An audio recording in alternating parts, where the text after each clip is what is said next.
o segundo momento da nossa imersão. Eu quero abrir a oportunidade aqui para 3 pessoas.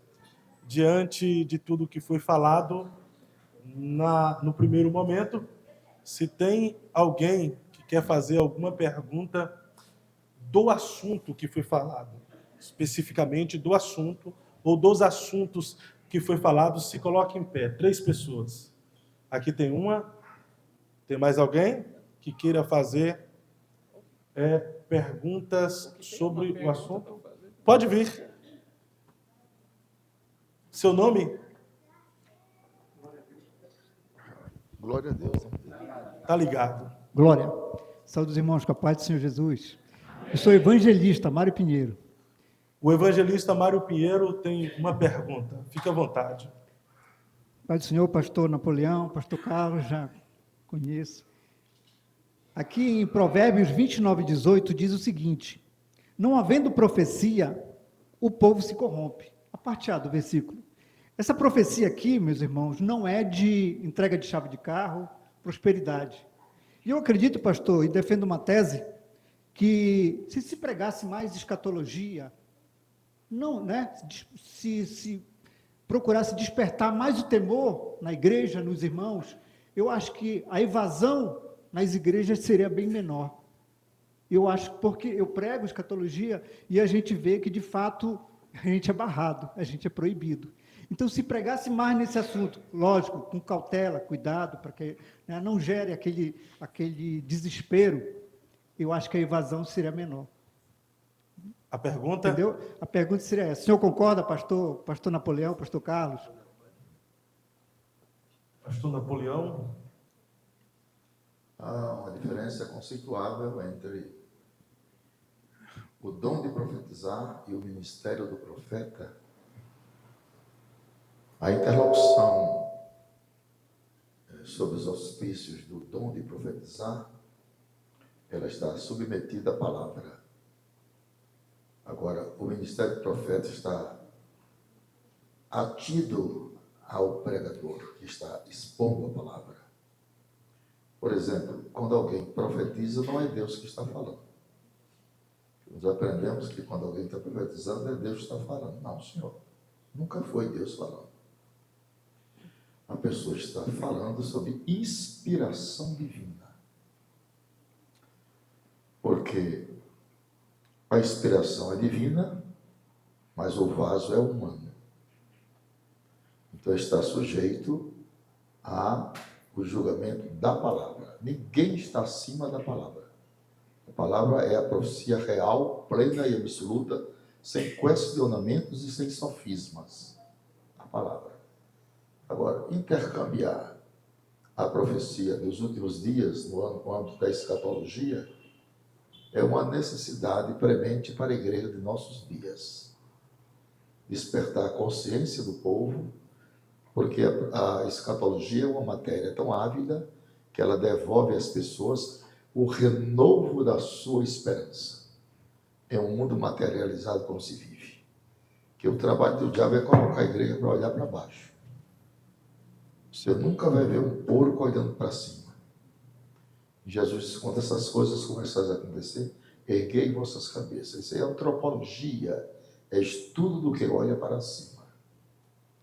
Então, nós estamos deslumbrados e agradecidos a Deus pelos cumprimentos definitivos das profecias bíblicas dos últimos instantes.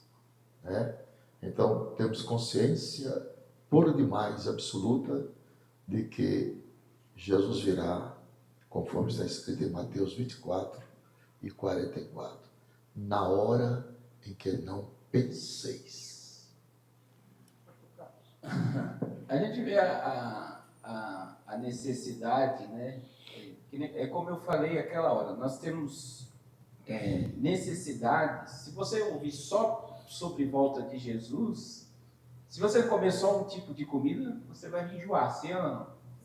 Então o cardápio tem que ser diversificado. O problema hoje, que eu entendo a fala dele, é que está faltando a volta de Jesus nos sermões, e a falta de senso de juízo leva o povo ao pecado, né? E o problema que ele enfrenta, como muitos, é a falta de sensibilidade dos líderes espirituais e convidar pregadores que falem sobre essa verdade. Amém. Perfeito. Temos a segunda pessoa com a pergunta. Pode. A segunda e a terceira já. A segunda. A segunda. Qual o nome da senhora? Não. Fica à vontade, pega o É microfone. Rosa? Rosa. Rosa? Bela Rosa, tu és bela. Nunca houve igualdade. Eu nunca vi rosa tão bela como Rosa da cidade. Obrigado. Eu tenho duas perguntas. O Apocalipse é o fim do mundo? O Apocalipse é o fim do mundo? Na minha visão, o Apocalipse é o triunfo do bem sobre o mal, né? O mundo vai ser chacoalhado, mas há uma restauração. A gente sabe que após o juízo de Deus, né, que muita gente se assombra com isso, virá o reino milenial, a restauração. A gente vê essa questão, o Apocalipse, ele vai levar ao fim do governo humano, né? Daniel vê uma estátua, Daniel 2, né? A Babilônia, os medos persas, gregos e romanos. E aí, ele viu que uma pedra sem mão foi lançada na estátua, a estátua caiu e a pedra tomou a terra.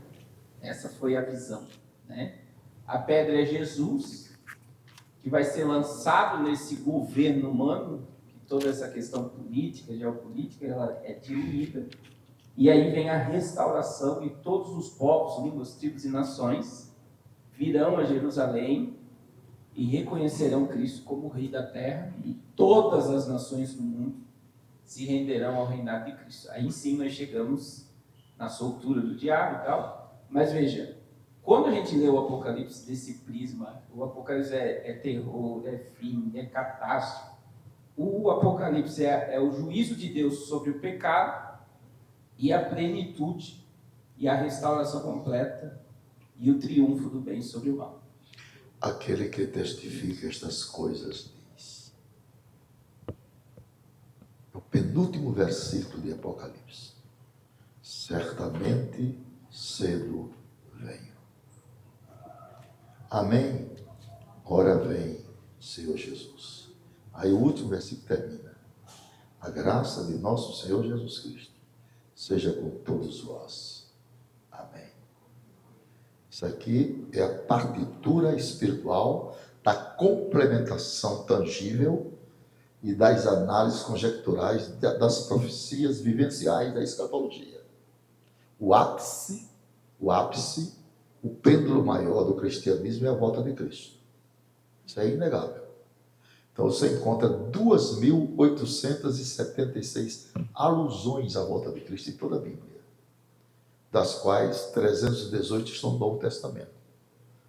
Então, a nossa compostura evangélica, a nossa compostura doutrinária e cristã está embasada na volta de Jesus, né? A escatologia não abrange só a volta de Cristo. Ela abrange também morte, ressurreições, paraíso, estado intermediário. Tudo isso faz parte da escatologia bíblica. Porque muita gente diz assim, morreu, acabou. E tem muitos crentes que não sabem nem para onde vai quando morre. Entendeu? Então é preciso saber aonde estão os espíritos dos crentes após a morte, como é que eles entram no paraíso, se lá há um estado anunciativo de bem-aventurança e de conhecimento de causa ou não, ou se ele fica na inércia, como querem os adventistas do sétimo dia, cognominando que após a morte tem um sono chamado sono da alma. Sono da alma. E não é assim. A alma e espírito na eternidade são inseparáveis. Por exemplo, um cientista francês chamado Roberto Rucchi, ele descobriu a famosa teoria das células. É uma área de biologia agora. Ele diz assim, teoria celular é a afirmação de células categóricas que todos os seres vivos são formados de células. Ele dividiu a célula humana em três partes: cilíndrica, achatada e alongada, plasma, citoplasma e núcleo. Ele descobriu que do tendão de Aquiles até o frontal, o homem tem 60 trilhões de células. Ele descobriu o DNA de cada célula humana, em fita métrica, isso é engenharia genética. Em fita métrica, o DNA de cada célula humana equivale a 1,70 m. Agora a senhora se dispõe a ser uma mulher muito inteligente, lá vai a pergunta agora. 60 trilhões multiplicado por 1,70 m, dá quanto? Quer dizer, você viu o que é engenharia genética. Então, o DNA das nossas células dá para ir na Lua 3 vezes. Porque daqui na Lua é somente 384.500 quilômetros. Daqui no Sol é 152 milhões de quilômetros, porque o Sol é 119 vezes maior do que a Terra. E a Lua, ela não é apenas uma peça teatróloga para clarear a noite. A Lua é a maior diaconisa que Deus tem no espaço sideral. Deus colocou a Lua como satélite do espaço sideral para 2 cláusulas. Primeiro, clarear a noite. Segundo, oxigenar os mares. Então, se não fosse a Lua, os oceanos seriam pútridos. Não havia vida marinha, nem havia equilíbrio das placas tectônicas. Então, a Lua clareia a noite, oxigena os mares, porque tudo que Deus faz é pensando em mim e pensando em você. Ok? Por que é que eu não dá glória a Deus pela Lua? Cadê a ignorância? O que é ignorância? Ausência do saber. O Barbosa titulariza que a ignorância é o principal fator dos erros e dos crimes. Então a Lua oxigena os mares para você comer peixe, camarão e lagosta. E dá glória a Deus. Viu? Só a revelação bíblica pode trazer ciência da palavra e conhecimento. Entendeu? Por isso eu qualifico o seguinte, coloco 2 perpendiculares, são retas inimagináveis que não se encontram. Por exemplo, Salomão e Daniel. No conceito pedagógico do saber humano, Salomão foi o homem mais sábio. Mas no conceito pedagógico do saber divino foi Daniel. Salomão conhecia 3 reinos. Salomão conhecia o reino mineral, vegetal e animal. Ninguém conhecia de vertebrado como Salomão. Coelho, aranha, lagartixa. Salomão conhecia de botânica como ninguém. Agora, quem entrou nas câmaras palacianas do mistério da escatologia foi Daniel. São 12 capítulos, mas ali tem coisa. São 6 históricos e 6 proféticos.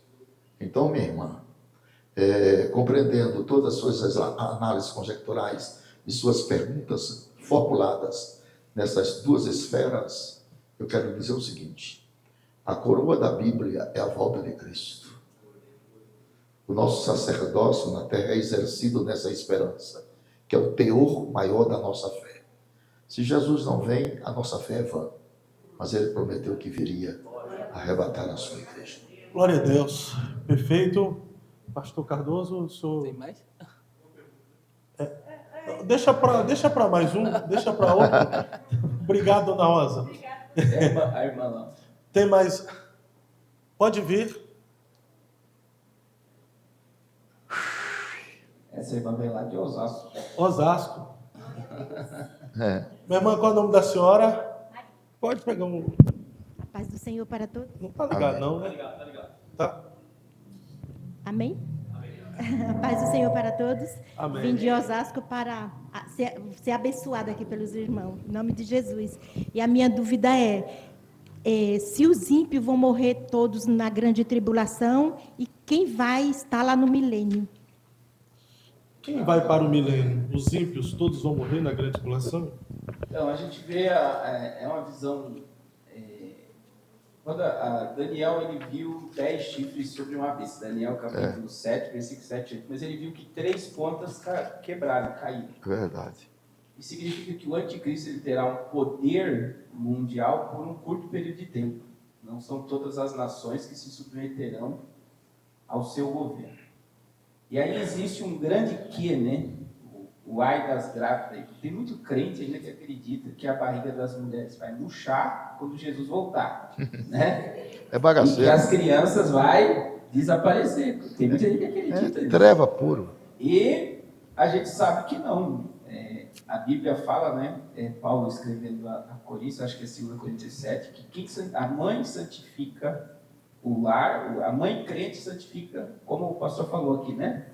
Se a mulher for crente e o marido e os filhos não, significa que ela santifica o lar. Se o marido for crente e a mulher e os filhos não, ele santifica o lar. Que a raiz, ela traz a santificação sobre o lar. Isso significa o quê? Que o filho do crente, na inocência, ele vai subir na voz de Jesus, certo? Agora, e lá está no texto, você vê que Paulo escreveu, senão os filhos seriam imundos, porque estão sobre a natureza pecaminosa, se ninguém é crente. Isso significa, na arca de Noé, Deus salvou as crianças, entre aspas, do juízo, todas as crianças foram mortas, sim ou não? Mas as crianças perderam a salvação? Elas foram salvas, porque eram inocentes. Então, eu acredito que a população do milênio, nós teremos muita gente que vai nascer nesse período, vai entrar, e tem muitas pessoas que não vão aceitar a marca da besta, né? E esses que não vão se submeter, irão entrar no governo de Cristo no milênio. Então, a gente vê que esse totalitarismo, né, a gente sabe que existem nações inteiras que vão desaparecer do mapa, no Apocalipse. Mas muita gente vai reinar com Cristo no milênio. Veja só, haverá um grande culto na grande tribulação. Porque Satanás sabe que a índole do homem é religiosa. O homem precisa ter um objeto de culto. Então, quer que o anticristo faz uma aliança, o falso profeta estabelece um culto. Vamos ler o culto agora. Garoto, vamos ler o culto agora. O culto do anticristo. No milênio, na grande tribulação. Irmã, fica aí para ouvir, irmã Maria. Irmã, Ô Maria, Maria, irmã, presta atenção, Maria, presta atenção. Senão tu não vai entender nada. Eu tenho as pequenininhas que estão lá. Segura as meninas pequenininhas da Maria aí. Dá mingau a elas. Deixa a Maria ouvir um pouquinho.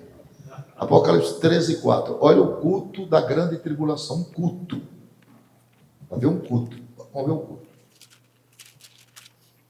Olha o 13, culto. 4. Ah, E adoraram o dragão que deu à besta o seu poder. e E adoraram, adoraram a besta, dizendo, quem é semelhante à besta? Quem poderá batalhar contra ela? isso é um culto. Sabe o que é que Deus vai fazer?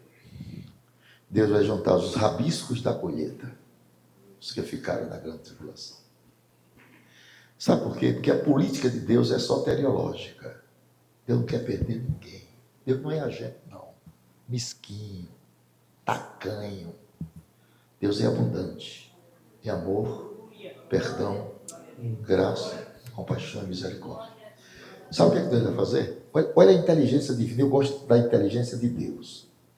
Quando os homens estiverem adorando a besta, o falso profeta, adorando a besta, a do Maia da terra, o político e o religioso, é um culto. Então Deus solta 3 anjos do céu para pregar o segundo evangelho. Como chama-se esse evangelho? Eterno. Apocalipse 14, 6. Olha os 3 anjos pregando. Quer ver? E vi outro anjo voar pelo meio do céu e tinha o evangelho eterno. Para que esse evangelho? Para colocar no bolso? Não, continua. Para o proclamar aos que habitam sobre a terra e a toda nação e tribo e língua e povo. Vamos continuar. Dizendo com grande voz: Temei a Deus. Temei a Deus e dai-lhe glória, Porque vinda é a hora do seu juízo. e Adorai aquele aquele que fez o céu e a terra e o mar Estão pregando. nas fontes das águas. Continua o segundo anjo. E outro anjo seguiu dizendo: Caiu Babilônia, aquela grande cidade que a todas as nações deu a beber do vinho da ira da sua prostituição. Vamos ao terceiro anjo. E o seguiu o terceiro anjo, dizendo com grande voz: Se alguém adorar a besta e a sua imagem, olha a mensagem, e receber o sinal na testa ou na mão, também o tal beberá do vinho da ira de Deus, que se deitou, não misturado no cálice da sua ira. Mensagem entregue. Ok? Mensagem entregue. Como se processa a salvação aí? Por 2 elementos. Nós não precisamos da grande tribulação para ser salvo. Sabe por quê? Leia aí. 20 de Apocalipse, verso 6. Nós não precisamos da... Bem-aventurado e santo aquele que tem parte na primeira ressurreição. Essa é a nossa. Sobre estes não tem poder a segunda morte, mas serão sacerdotes de Deus e de Cristo, e reinarão com ele 1000 anos. Essa é a primeira ressurreição. Já fomos. Aí ficou esse resíduo aí. Esse resíduo vai entrar no milênio. Como? Por 2 razões óbvias. A A salvação da grande tribulação é por dois elementos: fé e sangue derramado. Que o ministério do Espírito Santo terminou. Agora é fé, não é que o Espírito Santo desapareceu, o Espírito Santo está em todo lugar. É que o ministério do Espírito Santo terminou no período dos gentios para converter a igreja. Agora é fé e sangue derramado. Você diz, eu não adoro mais esse sistema de vocês podem matar, aí perde a vida. Mas quem perder a vida por amor de Jesus, acha lá. Aí eles pensou que porque crente é igual tatu. Tatu, você viu o tatu na toca, aí fecha o buraco, diz, mata ele. Mentira, ele sai com 20 quilômetros na frente. Assim é crente. Então eles vão matar ali, e agora a onda desaparece. Vamos lá ler de novo aquele versículo, para ele entender. 7 e 9 de Apocalipse. 7 e 9. Olha ele se comparecendo aí já. Depois destas coisas, olhei e eis que havia uma multidão, a qual ninguém podia Tem outras contar. traduções que fala grande multidão. A qual ninguém podia contar, de todas as nações e tribos e povos e línguas que estavam diante do trono e perante o Cordeiro, trajando vestes brancas e com palmas nas suas mãos. Palma não é da igreja, palma é dos mártires. Da igreja Pedra Branca e Novo Nome. Aí são os mártires. Bíblia se explica com Bíblia, verso 13. E um dos anciãos me falou, e ele dizia: estes que estão vestidos de vestes brancas, Quem são? Quem são? E de onde Eu vieram? quero saber, Bíblia se explica com Bíblia, 14. E eu disse: Senhor, tu sabes. E ele disse: estes são os que vieram de grande tribulação, lavaram as suas vestes e as branquearam no sangue do Cordeiro. Por que é que a igreja não entra na grande tribulação? Apocalipse capítulo 3, verso 10. Não é para nós. Como guardaste a palavra da minha paciência, também eu te guardarei da hora da tentação que há de vir sobre todo Para o mundo, tentar? para tentar os que habitam. Se a igreja ficasse para a grande tribulação, o versículo seria assim: vamos guardar-te essa palavra da minha... Tem que ser inteligente para entender. Vamos guardar-te essa palavra da minha paciência, também eu te guardarei na hora, mas não é na hora, é da hora. É o pau quebrando aqui e a igreja na Nova Jerusalém. Amém. Amém. Deus abençoe, meu irmão, muito obrigado. Vamos dar continuidade à nossa imersão. Quem quer ouvir mais um pouquinho a respeito do Apocalipse, diga eu. Dá oportunidade para ele fazer a pergunta, para fazer a pergunta. Quer fazer a pergunta? Vem. Seu nome? Fique à vontade. Veio lá do Alphaville. Abre o áudio. Gustavo. Alphaville, vim conhecer os irmãos, vim participar. Paz do Senhor. Irmão, uma pergunta. Há uma diferença daqueles que serão salvos e dos que irão reinar com Cristo, ou não? Todos que serão salvos irão reinar com Cristo, ou há essa distinção? Sim, é muito importante essa pergunta, né? Leia novamente Apocalipse 26, 20. Veja que os que participam, versículo 6, os que participam da primeira ressurreição reinarão com Cristo. Então, assim, a igreja que for arrebatada, né, nós que participaremos do tribunal de Cristo, seremos galardoados, nós que participaremos das bodas do Cordeiro, nós teremos poder de reino, de reinar no milênio, nós teremos o governo ao lado de Cristo. Nós vamos ler dois textos, vamos ler Apocalipse 5, 9 e 10 e Apocalipse 26. Os que participam da primeira ressurreição. Apocalipse 26. Bem-aventurado e santo aquele que tem parte na primeira ressurreição. Sobre estes não tem poder a segunda morte, mas serão os sacerdotes de Deus e de Cristo e reinarão com ele 1000 anos. Agora vamos lá, Apocalipse 5, versículo 9 e 10. Os que foram comprados com sangue.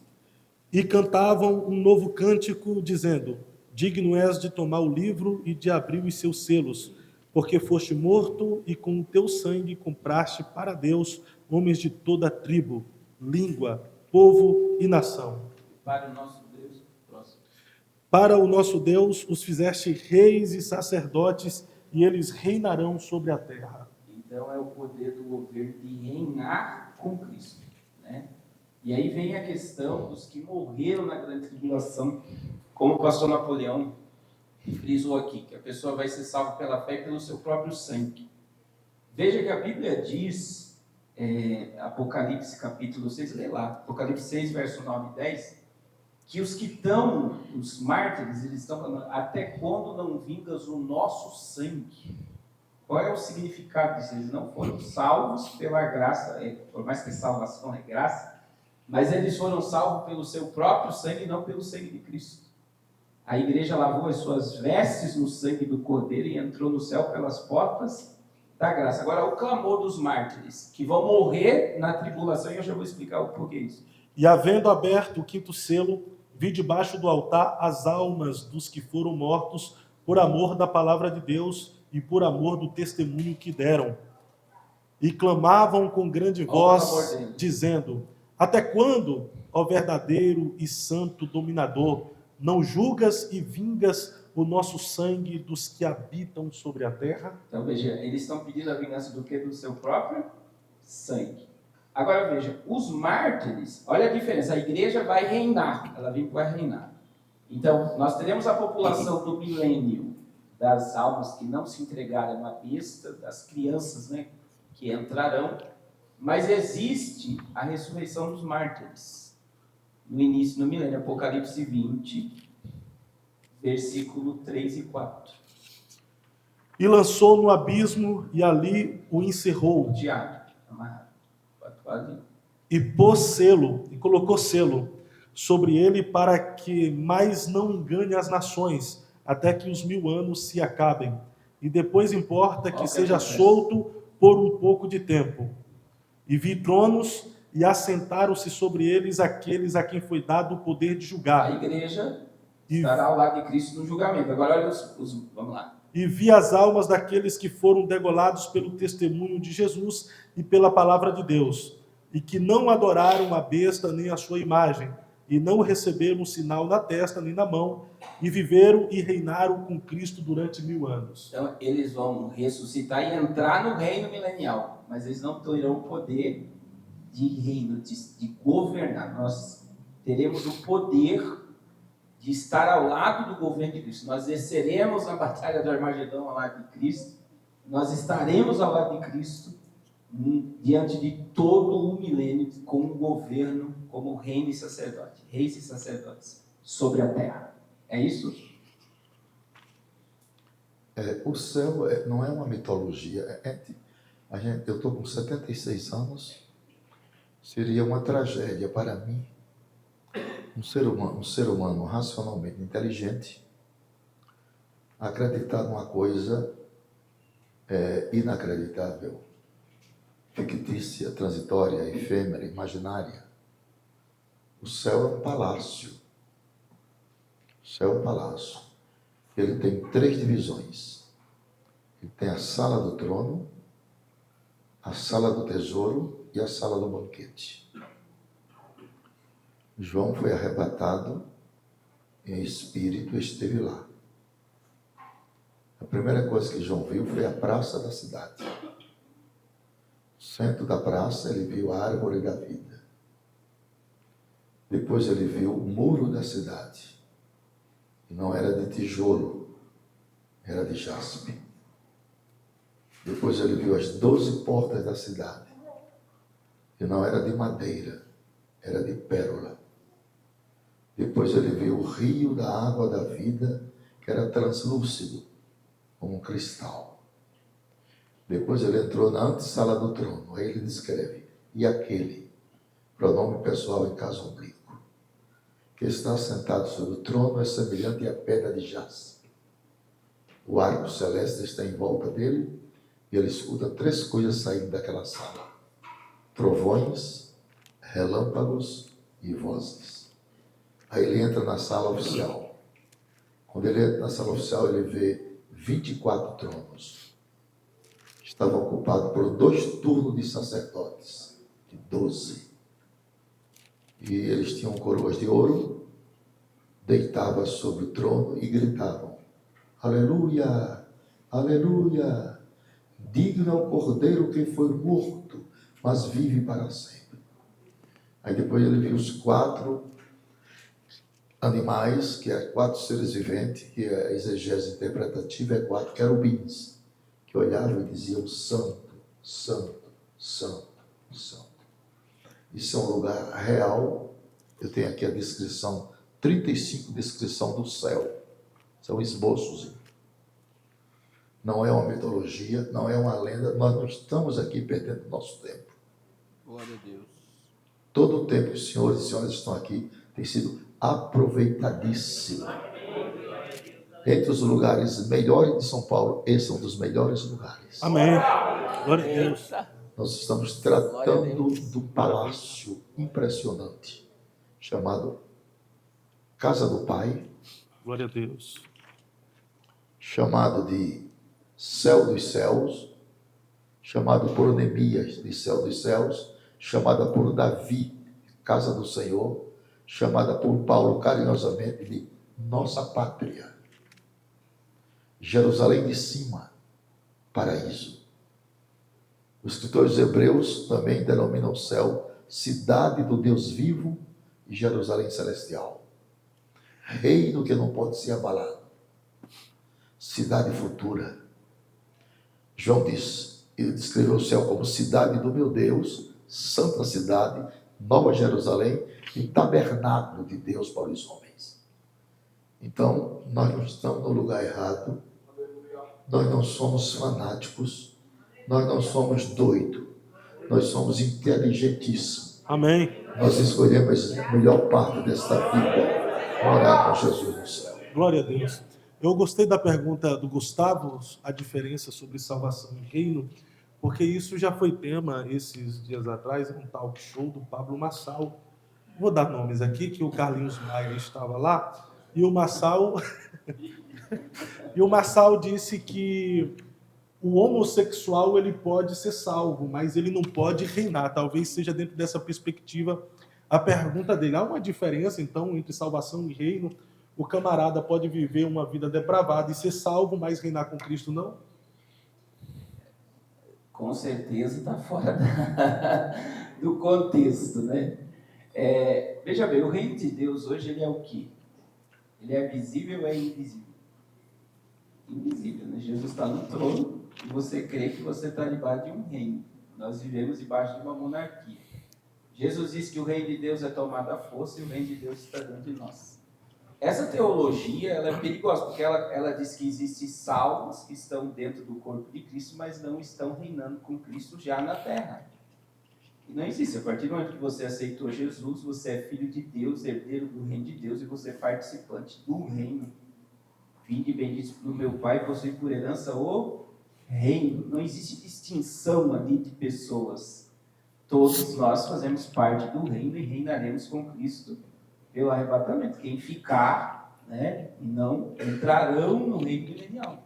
Essa é a diferença. Viu, é muito pastor? perigoso, essa teologia. É perigoso porque o mundo espiritual, que pouca gente conhece, pouquíssima gente conhece o mundo espiritual. Existem 4 demônios em Apocalipse que estão cometendo uma grande destruição dos homens. 4 demônios. Vamos ver eles aí. Apocalipse 9, verso 7. Olha aí, os 4 demônios que estão colocando o mundo de cabeça para baixo. Eles já estão... Já estão atuando. Vai lá, lê aí. E o aspecto dos gafanhotos eram semelhantes ao de cavalos aparelhados para a guerra. E sobre a sua cabeça havia umas como coroas semelhantes ao ouro.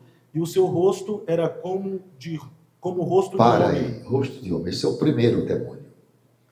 Demônios são seres incorpóreos que não ocupam tempo e nem espaço, mas procuram corpos para habitar, para deformar a imagem de Deus no homem. Esse demônio que aparece com o rosto de homem, isso aí fala de inteligência, que é daqui para cima que está o campo da inteligência. Rosto de homem. Sabe qual é o trabalho desse diabo na terra? Posso falar? Qual, pastor? Vasculhar a vida íntima das pessoas para lançar a alma de homens e mulheres ao descrédito. O ser humano hoje é um ser desacreditado. Verdade. Quando chegar o pastor, há 50 anos, chegar o pastor no lugar, chegou um santo, chegou um homem sério. Hoje chegou um namorador, tomador de dinheiro dos outros, mentiroso, depravado. Infelizmente, inverteram-se os valores hoje. Esse demônio tem essa má influência.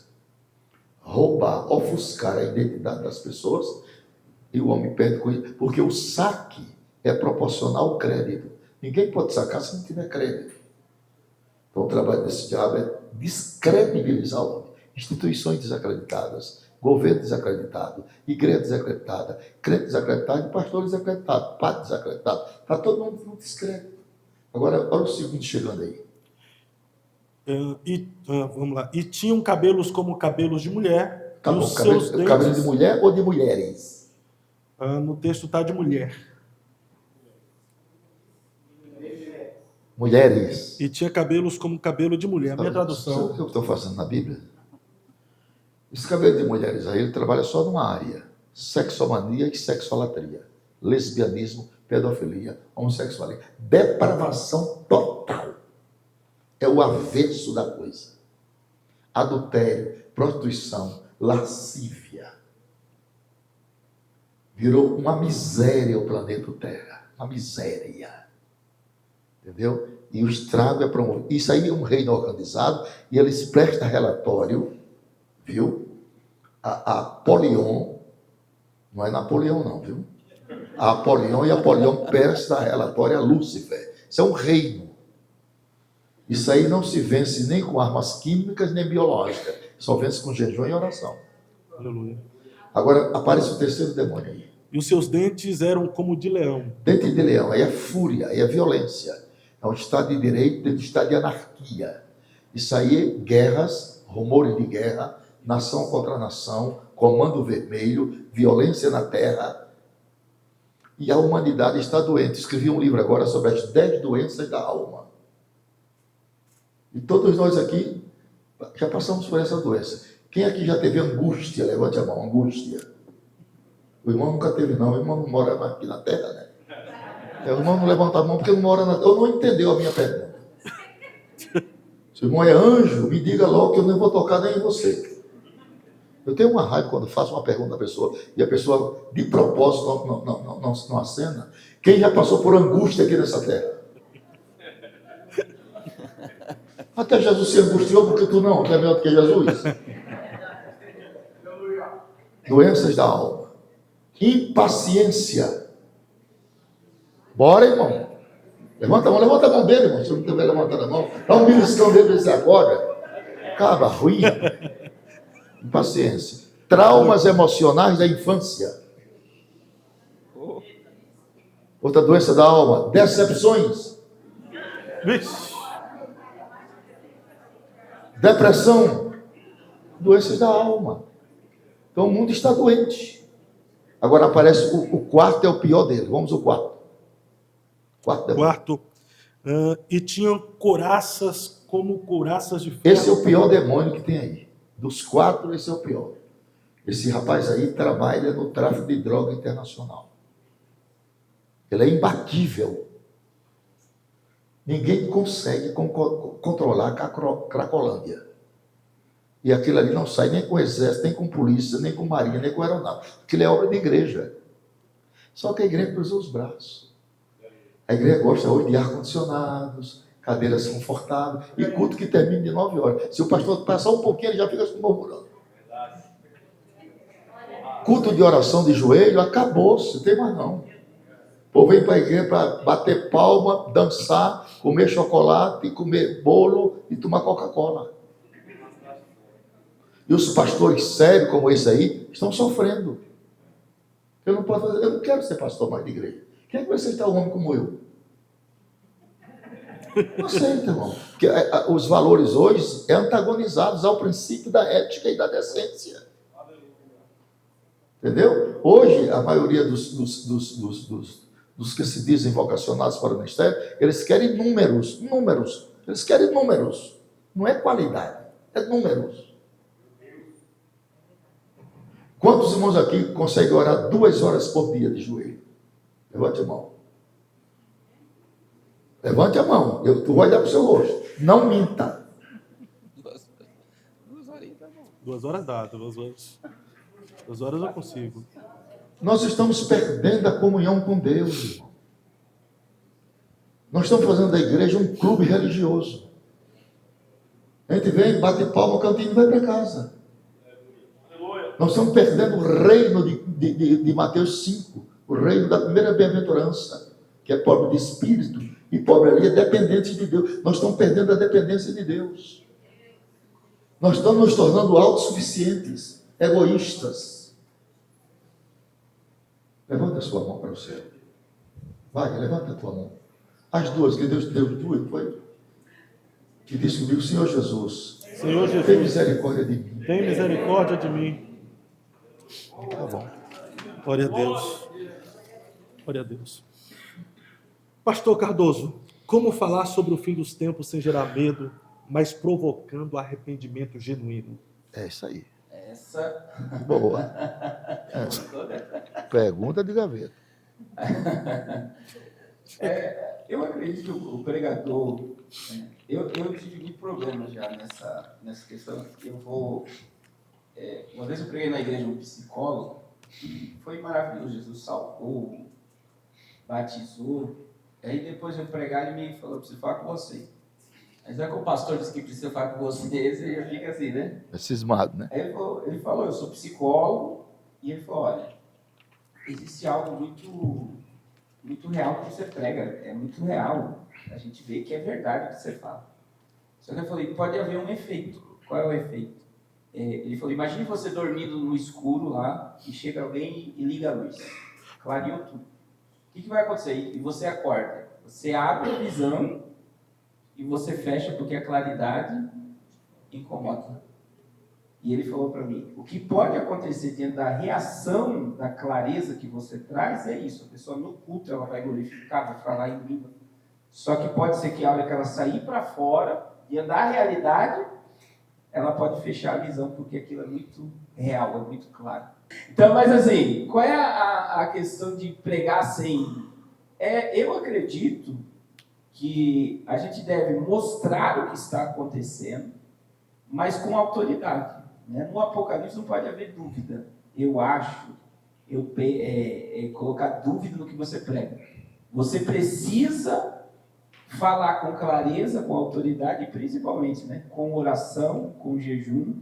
E eu acredito que ir mostrando, trazendo a graça de Deus, levando o povo ao arrependimento. O inferno é um lugar ou um estado? Onde está o inferno? Como será o fogo do inferno? Haverá esperança no inferno? Quanto tempo durará o tormento do inferno? Para quem foi preparado o inferno? Medo. As pessoas precisam saber disso. Tudo tem respostas na Bíblia. Gente, a salvação é uma coisa seríssima. Nós sabemos que Deus é misericordioso, é tudo, mas o que Deus gosta de transparência. A Bíblia diz que o poder de Deus se aperfeiçoa não na minha vergonhice. Ele se aperfeiçoa nas minhas fraquezas. Não é verdade? Fato. O problema é que uns querem usar da liberdade para dar lugar sem vergonhice. Já aconteceu muito. É verdade. Isso que o Fábio falou também é muito importante. Tem pregador que vai pregar sobre o Apocalipse, tem gente que não dorme de noite. Né? É uma pregação sem graça. Né? Quando você ouve um pregador pregar sem a graça, em vez de causar o arrependimento e a pessoa se aproximar, ela vai ficar amedrontada, né? Atormentada. Então, mas hoje, infelizmente, a gente está num contexto religioso que muita gente não vai suportar uma verdade sendo dita, mas ela precisa ser pregada, e os salvos ouvirão e se arrependerão e se aproximarão. Amém? Mas as pregações apocalípticas do início do ministério do pastor Napoleão Falcão já gerava esse terror, ocasionava muito medo, porque as pessoas faziam aquelas conjecturas de deixados para trás, né? Aviões desgovernados, carros desgovernados, ia lá na UTI neonatal, as crianças tinham desaparecido. Então, causava um medo realmente, e as pessoas queriam Jesus com medo de ir para o inferno. Pega aí a profecia do ano de 2000, né? Existe até aquela fala: 1000 chegará, mas 2000 não passará. Alguma coisa nesse sentido. E as pessoas venderam casa, venderam carro. Gerou um caos terrível no Brasil, porque as pessoas queriam Jesus não por amá-lo, e sim por medo do inferno. queria Jesus não por causa do céu, mas queria Jesus para não ir para o inferno. Então o Apocalipse, ele tem que ser pregado nos levando a amar a Jesus e desejar o céu, e ter essa saudade do céu. Eu gosto de uma oração, eu não sei que pregador, não sei se o senhor sabe, mas foi um pregador que orou assim, né?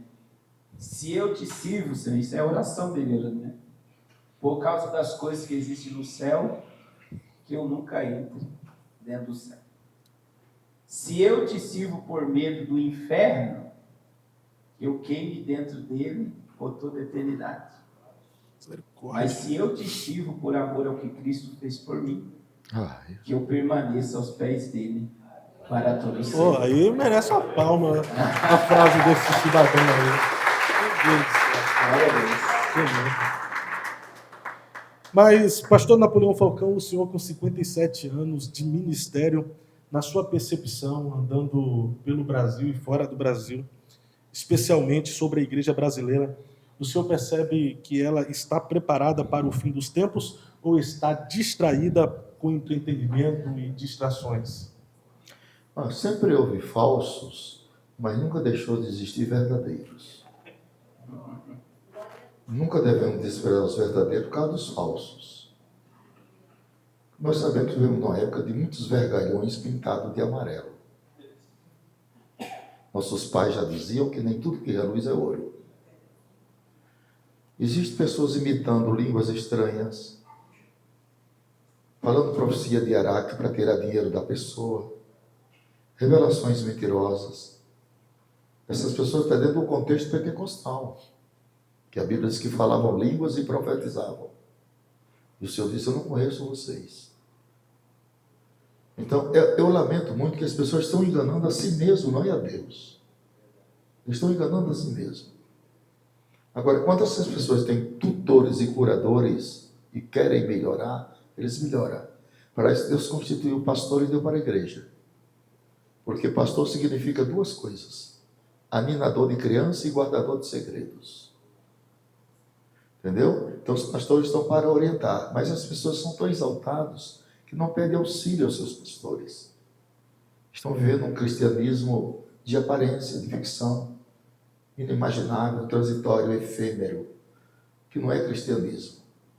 É mais uma religiosidade do que uma crença. Mas precisamos, a parábola das 10 virgens está aí para nos ensinar. Era 5 e 5. Isso prevalece até hoje. Nem todos que estão em Israel são israelitas. Nem todos que estão dentro da igreja são salvos. Os salvos têm 3 testemunhos de crença dentro dele: o testemunho da fé, o testemunho da graça e o testemunho do sangue. Graça manifestada, sangue derramado e fé operante. São esses 3 elementos que qualificam a nossa salvação dentro de nós. Quer ver um teste? Quantos aqui têm certeza que são salvos? Glória a Deus. Com a mãozinha assim, não. Glória a Deus. Glória a Deus. Glória a Deus. Mesmo assim, a nossa salvação está ainda incompleta. Fomos salvos da pena do pecado, estamos salvos do poder do pecado, mas seremos salvos ainda do corpo do pecado. Paulo disse: enquanto eu habitar neste corpo, eu estou ausente do Senhor, mas eu espero a redenção deste corpo para habitar com o Senhor, porque isto é muito melhor. Quando um crente parte para a eternidade aqui, ele não entra no paraíso sozinho, ele entra acompanhado por anjos. Anjos levam ele até o paraíso. Isso é um privilégio muito grande. Eu tive um professor de escatologia e aprendi dos melhores mestres do Brasil. Eu fiz 4 anos aqui e 1 ano em Boston, nos Estados Unidos. Eu aprendi dos melhores mestres. Eu tive um professor que ele só tinha os pés na terra e a mente dele era 24 horas no céu. Ele foi arrebatado até o céu por 36 horas. Glória a Deus. Seu corpo apodreceu. Ele viu belezas lindas no céu e muitas coisas Deus proibiu dele falar, que os homens não suportariam. Aquilo que está lá no céu, nossos olhos nunca viram, nossos ouvidos nunca escutaram, ao nosso coração nunca desceu. Está tudo pronto na casa do Pai. A qualquer instante, ouviremos o som da trombeta. Vamos ler a Bíblia, irmão. Não desespera agora não, eu estou com a palavra. 1 Tessalonicenses 4, 15 e 16. Vocês me chamaram para quê aqui? 15, 16 e 17. Vamos ler a Bíblia. Quando os mais velhos falam, os mais novos ouvem. Fica quieto. Vamos lá. 1 Tessalonicenses, capítulo 4, versos 15, 16 e 17. Espera aí, pastor. Tessalonicenses... Primeiro. Capítulo 4. Tessalonicenses sumiu aqui da minha Bíblia, que eu não estou achando. Então, dê uma Bíblia para ele aí. Aqui, ó. Calma aí. Aqui, ó. Tessalonicenses. Primeiro ou segundo? Primeiro. Capítulo 4, verso 15, 16 e 17. Isso é o texto áureo da nossa salvação. Dizemos-vos, pois, isto pela palavra do Senhor. Preste atenção, Deus está falando, viu? Esse aí é Deus falando. Que nós, os que ficarmos vivos para a vinda do Senhor, não precederemos os que dormem. 15, porque o mesmo 16. Senhor descerá do céu com alarido e com voz de arcanjo e com a trombeta de Deus. E os que morreram em Cristo ressuscitarão primeiro. E nós? Depois nós, os que ficarmos vivos, seremos arrebatados juntamente com eles nas nuvens, a encontrar o Senhor nos ares. E assim estaremos sempre com o Senhor. Portanto, consolai-vos uns aos outros com estas palavras. Muita gente na igreja hoje não se alegra mais com isso. Chegamos na apostasia do fundo do poço. Fui pregar no estádio de futebol, estádio do River Plate, por 12 noites em Buenos Aires. E quando cheguei no aeroporto de Ezeiza, veio uma equipe de 8 pastores dizendo: pastor Napoleão, quero lhe dar um parecer. Pois não, quer se sair bem aqui? Quero, irmão. Não fale sobre a vinda de Jesus. Eu falo o quê, irmão? Sopre sobre nós para nós cair no poder. Aí eu soprei. Se eu não soprasse, não ganhava nem o dia de volta da passagem. Aí eles caíam tudo, 70 mil pessoas caíram no estádio. Eu ia pregar para quem? Está tudo caído. Então é assim que estamos vivendo a inversão do Evangelho.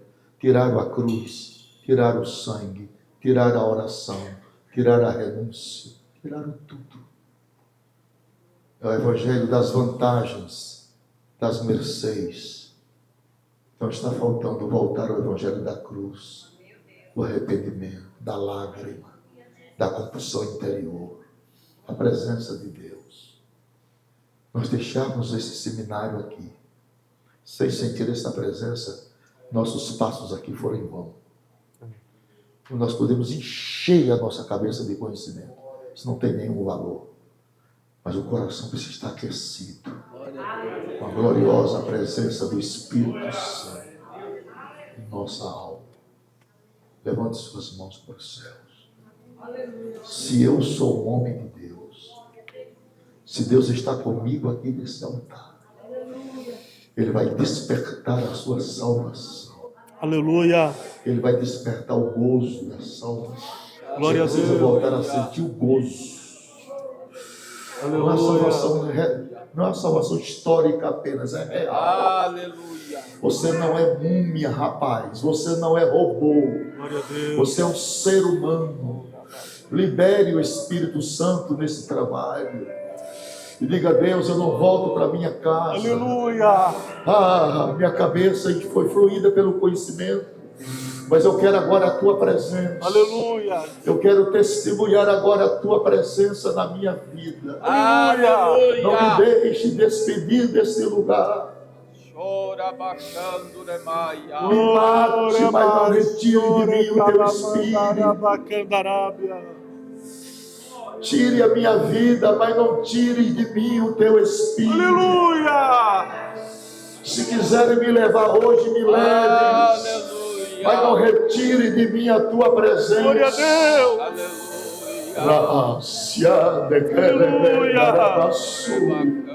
Aleluia. Ainda estou vendo irmãos aqui que não sentem nada. Pessoas que não oram, estão perdendo a batalha. perdendo a peleja, perdendo as motivações, não sente mais a glória de Deus. Aleluia! Ei, glória! Oh, você não está no circo, você não está no teatro, você está numa casa de oração. Aleluia! A esperança da sua volta, onde a glória de Deus é real. Oh, glória a Deus! Coloque sua mão na cabeça da pessoa mais próxima, para ver se ele sente alguma coisa. Aleluia! Levante um clamor em favor dessa família. Levante um clamor em favor dessa família. Orai uns pelos outros. Perdoai-vos uns aos outros. Amai-vos uns aos outros. Aleluia! Se alguém tem alguma coisa, assim como Cristo vos perdoou, perdoai-vos também.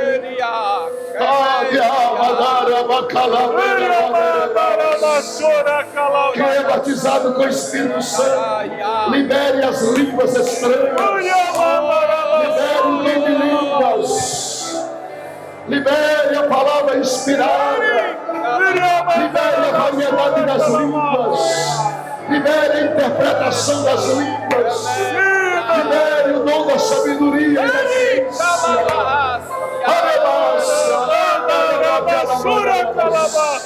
Eita Deus! Aleluia!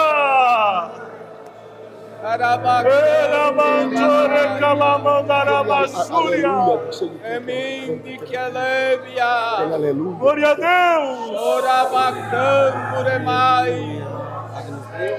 Aleluia!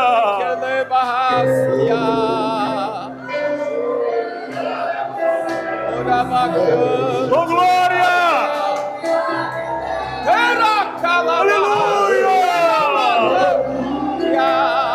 Glorioso Deus, digno de louvor, digno de louvor. Amém. Aleluia!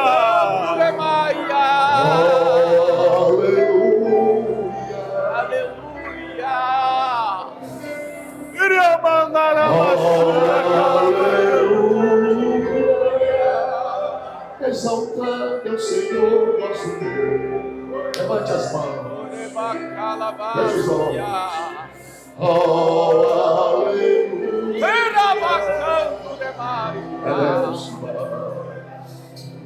Oh, aleluia. Santo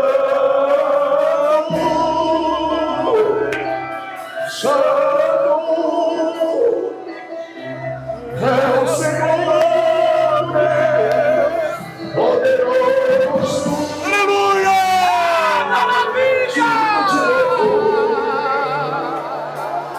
O antigo de louvor! Glória a Deus!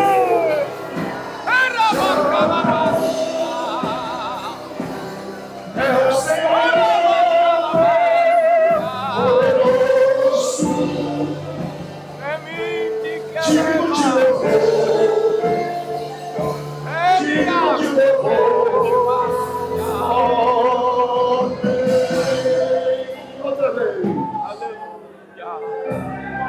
Aleluia! Oh, aleluia. Oh, aleluia! Oh, aleluia. Exaltado é o Senhor nosso Deus. Tu és exaltado! Tu és adorado! Aleluia.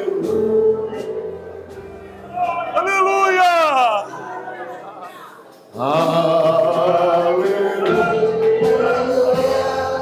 Oh, Santo! Santo é o Senhor Deus poderoso, digno de louvor, digno de louvor.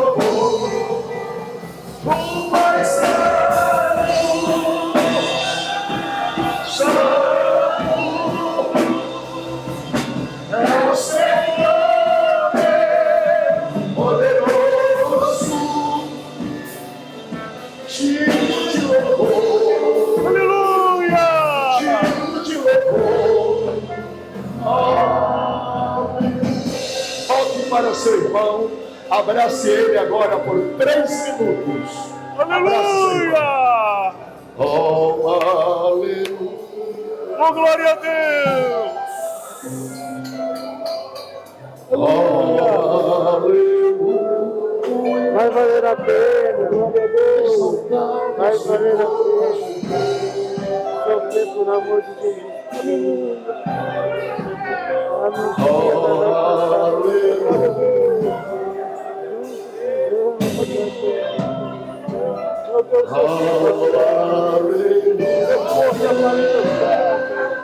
Para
Levanta a tua mão para o céu e glorifica.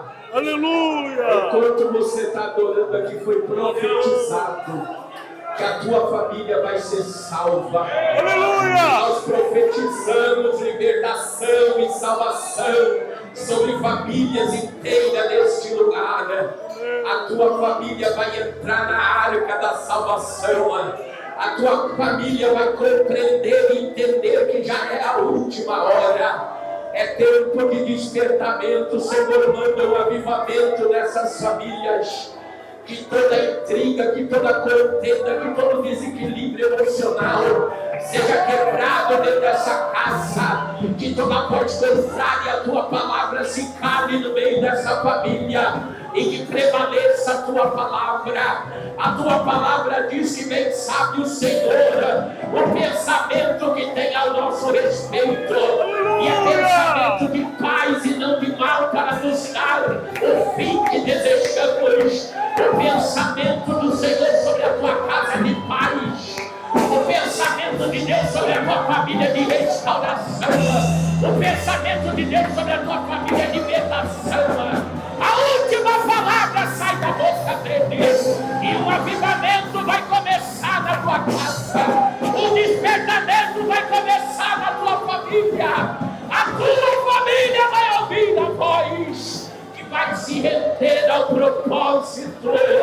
Aleluia! Seja uma invenção profética. E que meus filhos venham testemunhar da tua grandeza. Venham testemunhar dos teus sinais. Em nome de Jesus. Aleluia! Chore as últimas lágrimas neste mundo de horror. Sofra as últimas frustrações neste mundo de horror. Sofra os últimos medos neste mundo de horror. Sofra as últimas decepções neste mundo de horror. Chore as últimas lágrimas neste mundo de horror. Porque daqui um pouquinho de tempo, Jesus virá e não tardará. Cumprirá a sua palavra em João 14, dizendo: não se turbe o vosso coração. Creio em Deus, creio também em mim.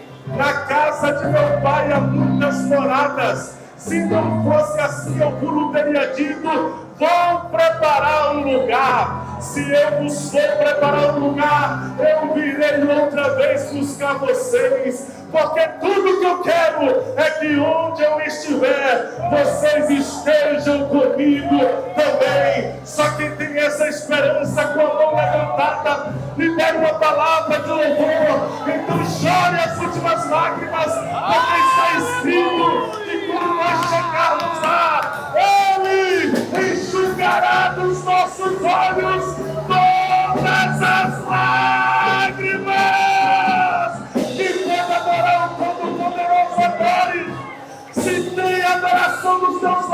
então pegue. Se tem glória, dê glória. Se tem aleluia, dê aleluia. Saia dessa dimensão cheio, renovado, impactado pelo poder da palavra, através da pessoa bendita do Espírito Santo. Eu vou deixar você adorar. Adore. Era Massuri Calamai. Abraça alguém que está do seu lado aí. Abrace. Abraçado com ele, abraçado com ela. Nos próximos minutos, ore junto, porque para o céu que você vai, ele vai também. Para o céu que eu vou, você vai também. Ninguém há de ficar para trás. A salvação é para todos aqueles que crêem no nome bendito de Jesus. Então ore, consolai-vos uns aos outros, orai uns pelos outros, suportai-vos uns aos outros, porque aquele que é fiel há de vir e virá, mas não tardará.